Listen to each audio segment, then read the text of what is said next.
Lorena, can you stay?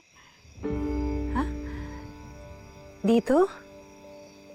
Eh, di ba alis na kayo? No. I mean, stay sa life namin. With us. Even nagawa ni Tita Ronnie yung kanina. You make me feel safe, Tita Lorena. Parang si Mommy noon. Pag hawak mo yung kamay ko, nawawala lahat ng takot ko. And I feel like ganun din yung nagagawa mo para kay Dad. Well, Amber, I don't think she's going anywhere. No.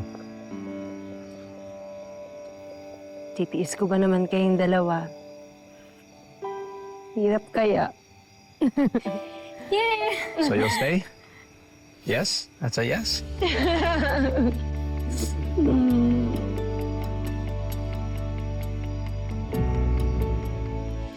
Ay naku, meron talagang forever. Meron pa kayong pag-group hug nung mag-ama? Uy, grabe ka naman, Manang. Pero alam mo, ngayon lang ako nakaranas nung ganitong klaseng suporta. Parang ngayon lang akong nakaranas ng ganitong klaseng pagmamahal. Minsan nga iniisip ko ano kaya to? Nanaginip lang ba ako? Para kasi hindi totoo. Swerte mo kaya. Alam mo, hindi lahat ng nasa ganitong sitwasyon katulad natin may kwento ng kagaya ng sayo. Ang ganda kaya ng ending mo. Kung yung parte na to ng buhay ko, natanggap nila,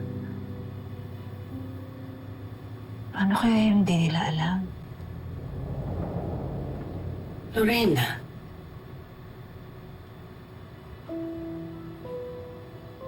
Paano kung malaman nila yung totoong dahilan kung bakit ako tumakas?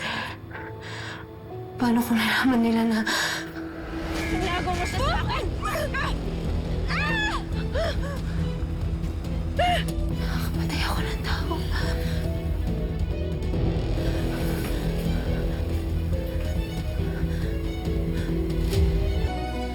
Kakayanin ba nila?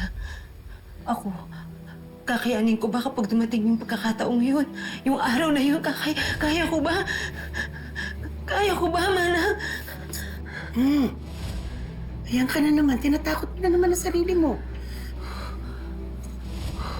Tandaan mo, hindi na ikaw yung babae sa nakaraan mo. At kung dumating ang panahon na malaman nilang katotohanan, sana sapat ang pagmamahal nila sa'yo para maunawaan nilang nakaraan mo.